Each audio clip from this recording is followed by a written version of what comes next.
Fala pessoal, beleza? Meu nome é Vitor Gomes e estou gravando uma aula de trombose para a disciplina de Laboratório e Ensino de Patologia do curso de Ciências Biológicas pela Universidade Federal de Minas Gerais. E gente, vamos desbravar nessa aula. Vamos lá. Então galera, falar de trombose eu preciso falar de uma memória infantil primária que eu lembro desde a minha primeira infância, né? Então vamos falar um pouco sobre isso.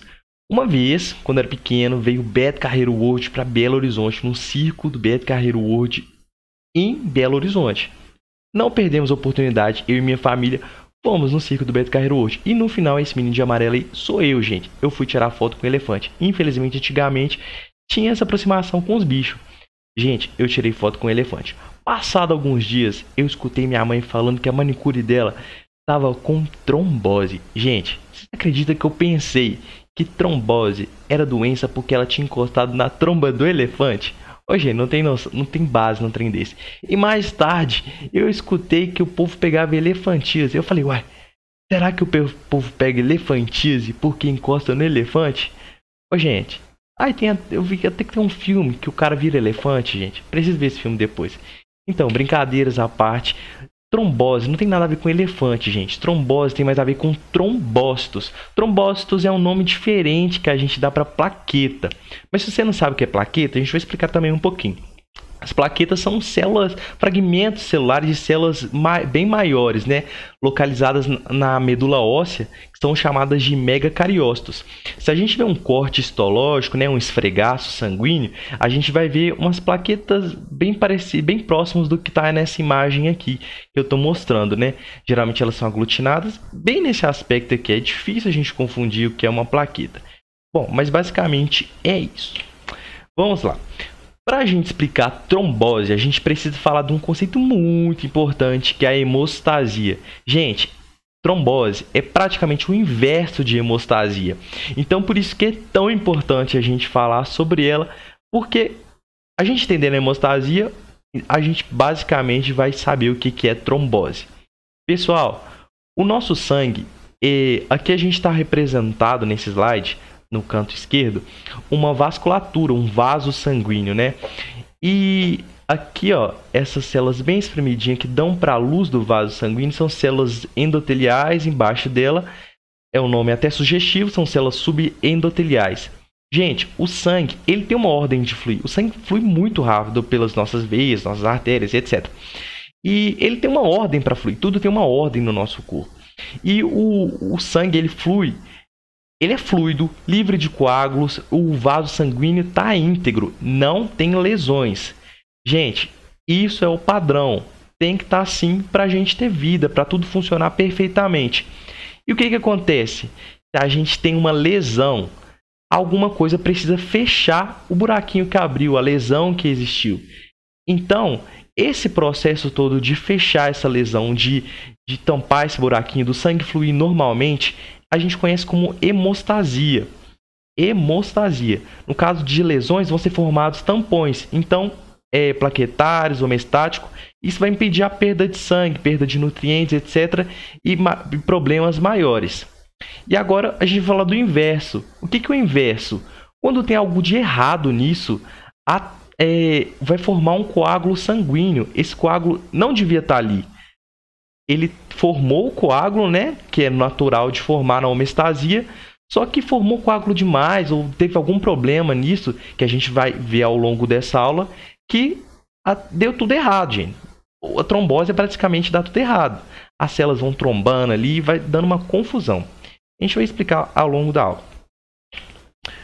Bom, vamos explicar a homeostasia, como é que acontece. Vamos supor que a gente teve uma lesão no vaso sanguíneo.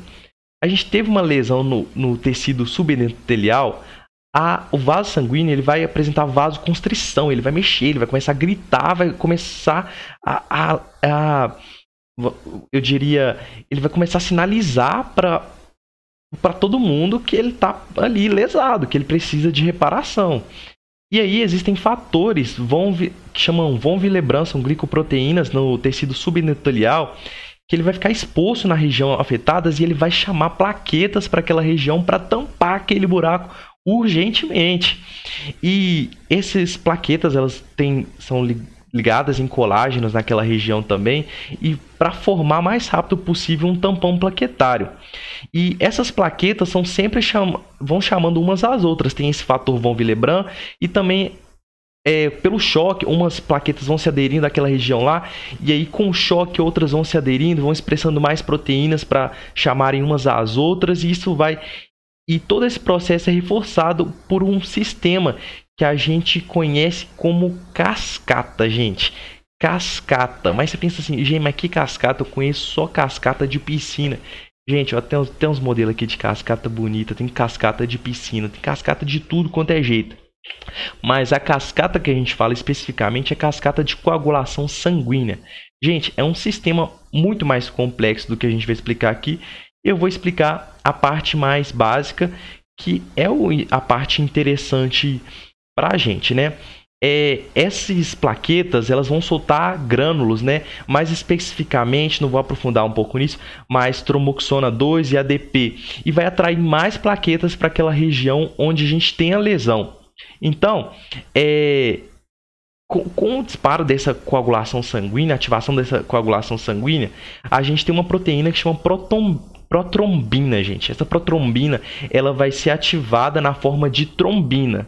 E aí ela vai ativar o fibrinogênio, que vai ativar a fibrina.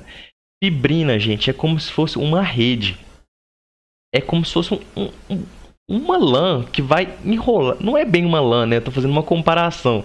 Mas ela vai chegar naquelas plaquetas, naquele agregado plaquetário, naquele agregado de hemácias que tá ali para tampar aquele buraco, aquela injúria que o nosso vaso sanguíneo teve, e vai formar uma rede ali, vai proteger, colocar uma gaze ali, praticamente uma gaze natural do nosso corpo mesmo, e vai ajudar a fechar, e enfim vai formar o coágulo sanguíneo, vai tampar, vai fazer tamponar até que aquela parte do vaso sanguíneo ou de outras partes seja recuperada, para não ficar sangrando, para não ficar extravasando sangue e tudo mais.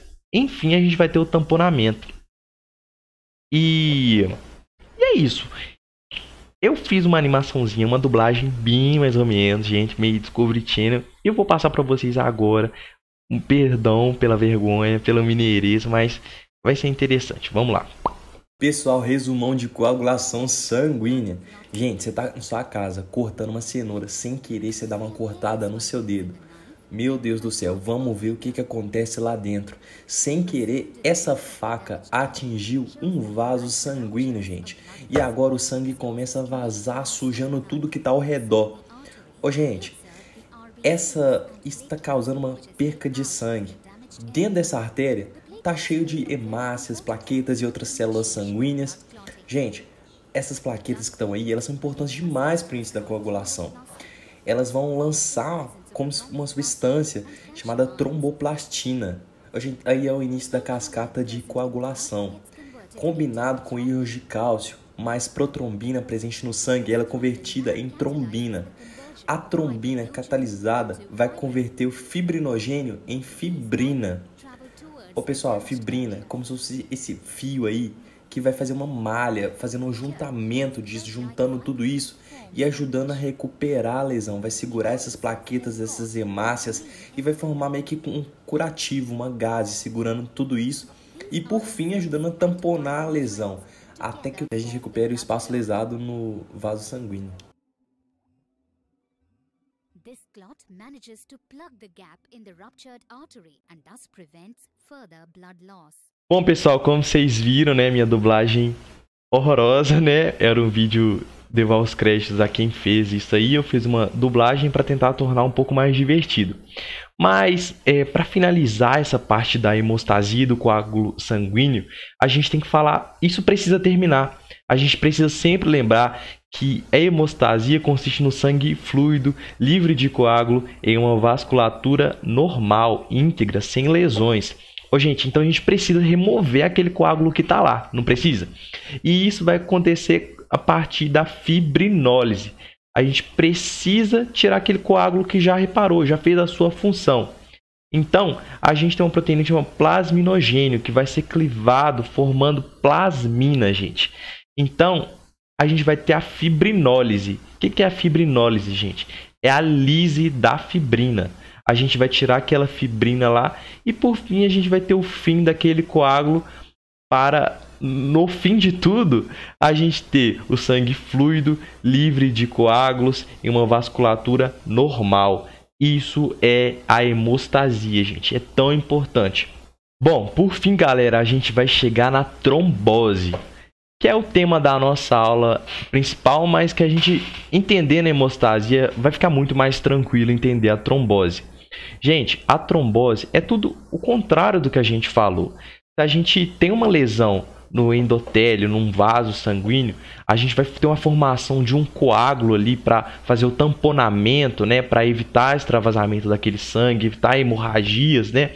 Na trombose, vamos supor que a gente não tem uma lesão e precisa ser feito e não precisa ser feita a coagulação naquela região. Só que mesmo assim acontece, gente. O que vai acontecer? Vai dar uma confusão, porque aquele sangue vai formar um coágulo ali e às vezes ele vai impedir até a passagem do fluxo sanguíneo, gente. Vai dar uma confusão, porque geralmente a gente conhece a trombose, né? As pessoas falam assim, eu tive trombose na perna de esquerda, taranã, taranã. E às vezes as pessoas têm dor intensa, né? Em sintomas bem parecidos de inflamação, porque tem também a ativação de uma resposta inflamatória, rubor, vermelhidão, o lugar fica quente, né? Então, enfim, né? Existem diversos fatores que aumentam o risco para trombose, né? E 3 mecanismos que rodeiam essas causas principais que a gente vai entender eles agora. Olha o slide bonito. Então, a tríade de Virchow, gente, a gente vai poder explicar um pouquinho, bem brevemente, do que são essas causas, né? Que permeiam a possíveis causas para trombose. São as lesões endoteliais, o aumento da coagulabilidade do sangue e a alteração do fluxo sanguíneo, gente. Vamos ver isso um pouquinho mais de perto. Primeiro vamos falar sobre a lesão endotelial, que vai favorecer a trombose. Gente, vamos supor que as células endoteliais elas sofrem uma lesão. Pode ser por diversos fatores. Alguma coisa destruiu aquelas células endoteliais. O que vai ficar exposto, gente? Vai ficar exposto o tecido subendotelial. E aí ele tem um favorecimento de propriedades trombogênicas que vão ficar expostas ali. Essas propriedades trombogênicas vão chamar o quê? Os trombócitos, vão chamar as plaquetas, vai chamar ativação plaquetária e vai desenvolver aquela cascata de coagulação naquela região. Trombo, gente. Fez isso, é formação de trombo. Por quê? Porque não teve nenhuma injúria, não precisa fazer o tamponamento ali e teve. Então, a gente vai ter um problemão ali, porque aquilo vai formar o coágulo aqui, vai dando um problema muito maior. E o segundo que a gente vai falar é o aumento de coagulabilidade, gente. Palavra difícil. Existem vários defeitos genéticos ou condições adquiridas que podem contribuir para o aumento do número de plaquetas ou criação de trombo em determinada região. Pessoas que sofrem dessa condição, né, de um aumento de coagulabilidade naquela região ali, a gente pode chamar, ela tem um quadro de hipercoagulabilidade, ela tem trombofilias, né? Existem trombofilias hereditárias, trombofilias também adquiridas, né? E aí elas vão aumentar os fatores de coagulação, vão ter fatores pró-coagulantes, anticoagulantes ali que vão desenvolver de uma forma anormal que vão provocar a trombose. É como eu falei na hemostasia. Vai ter um desequilíbrio ali anormal, uma coisa que não deveria estar acontecendo, e a gente vai ter a formação de trombo. Para exemplificar essas trombofilias hereditárias e adquiridas, né, eu trouxe aqui, às vezes as pessoas têm deficiências nas proteínas que vão fazer essa cascata de coagulação, né, que vão favorecer a hipercoagulação, a não coagulação, né, e também existem trombofilias adquiridas. Gravidez, puerpério, uso de alguns anticoncepcionais, cirurgias, politraumatismos, né? Vamos supor que você tem um politraumatismo, sofre um acidente, você precisa daquela resposta ali em várias partes do corpo, então vai desencadear uma resposta muito forte, muito acelerada, vai precisar de coagular várias partes do corpo, então pode ter a formação de trombo em várias dessas partes. Vou me alongar, vamos correndo que a gente está encaminhando para o fim da nossa aula. E também existem as alterações do fluxo sanguíneo, né, gente? Elas podem... Se a gente tem uma alteração na velocidade do sangue, a gente pode ter a formação de trombo, né? A gente também pode ter alterações, vamos supor, em artérias, né? A gente pode ter formação de aneurismas, ateroscleroses também, que vão modificar as artérias e ali vai ter uma alteração no fluxo sanguíneo, porque, lembrando, a gente precisa do sangue fluido, livre de coágulo e uma vasculatura normal. Se a gente não tem uma regularidade disso, as plaquetas vai acabar chamando plaquetas para aquela região, a gente vai ter trombamento de trombócitos e vai dar uma confusão, gente, que vai favorecer a formação de trombo. Basicamente é isso. Bom, essa foi a nossa aula de hoje, né? A gente vai revisar. A gente viu hemostasia primeiro, que a gente precisa de tudo normal, o sangue fluido, livre de coágulo e uma vasculatura normal, gente. É o principal para você entender tudo que a gente falou hoje. Falei brevemente, tudo resumido, mas esse é o resumo, é a frase da nossa aula. Sangue fluido, livre de coágulo e uma vasculatura normal. A gente entendeu um pouquinho da cascata de coagulação, principalmente na formação de trombina, né? De fibrina, que vai fazer a redinha lá para segurar o coágulo. A gente tem a fibrinólise, que vai fazer a lise da fibrina, que vai tirar aquilo porque a gente precisa do coágulo fora. E por fim a trombose. A gente tem a tríade de Virchow, que são mecanismos que vão explicar como a trombose pode ocorrer, o que ela pode ocorrer. Bom, pessoal, eu deixo como conteúdo extra 2 vídeos bem interessantes sobre um assunto atual, né, da atualidade, muito discutido, que é a Covid-19 relacionada à trombose, e também uma polêmica muito grande sobre casos que teve da vacina de Oxford e AstraZeneca relacionando a vacinação com trombose. E são vídeos, produções científicas interessantes, e eu deixo como conteúdo extra para vocês aproveitarem. Espero que vocês tenham gostado da aula, obrigado pela atenção, e é isso, até breve.